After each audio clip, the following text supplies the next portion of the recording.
સુરત શહેરમાં ખાદ્ય પદાર્થોમાં ભેળસેળનો સિલસિલો યથાવત છે। મહાનગરપાલિકા દ્વારા સતત દરોડા અને તપાસ કરવામાં આવી રહી છે, છતાં ભેળસેળ કરનારાઓ પર કોઈ ખાસ અસર જોવા મળી રહી નથી। તાજેતરમાં પાલિકાની તપાસમાં પનીરના વધુ 6 સેમ્પલ ફેલ થયા છે। મળતી માહિતી મુજબ બમરોલી વિસ્તારમાં આવેલી હિંગળાજ ડેરી અને સેટેલાઇટ સ્થિત ટોનિટો પિઝામાં પનીર અને ચીઝ હલકી ગુણવત્તાના મળી આવ્યા છે। બંને સ્થળેથી લેવામાં આવેલા સેમ્પલોની લેબોરેટરી તપાસમાં ગુણવત્તામાં ખામી સામે આવી છે।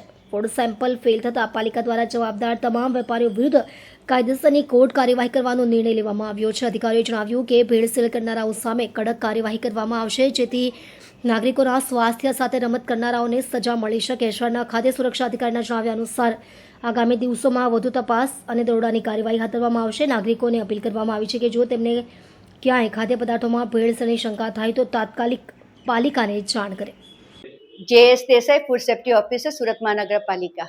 સુરત શહેરના નાગરિકોને આરોગ્યને ધ્યાનમાં લઈ સુરત મહાનગરપાલિકા ના ફૂડ ઇન્સ્પેક્શન વિભાગ દ્વારા સુરત શહેરની ઘણી બધી સંસ્થાઓ, ડેરીઓ તથા હોટલ રેસ્ટોરન્ટમાંથી છેલ્લા ઘણા સમયથી પનીર, ચીઝ જેવા નમૂનાઓનું તપાસણી કરવામાં આવેલ છે, જેમાંથી પાંચેક સંસ્થામાંથી પનીર અને ચીઝના નમૂનાઓ નાપાસ જાહેર થયેલ છે, જે સબ સ્ટાન્ડર્ડ જાહેર થયેલ છે।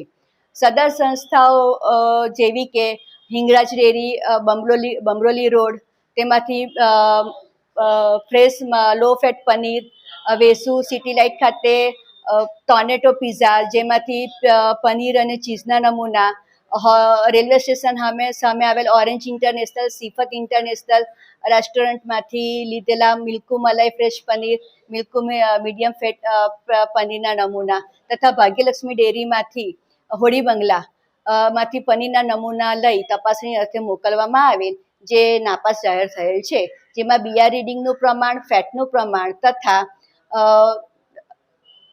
બીરા સિસ્ટોસેરોનનું પ્રમાણ ઓછું અથવા વધુ ધોરણ કરતાં માલમ પડેલ છે। સદર નમૂનાઓ નાપાસ થતાં સદર સંસ્થાઓના ખાદ્ય વિક્રેતાઓ સામે દંડનીય કાર્યવાહી કરવામાં આવશે।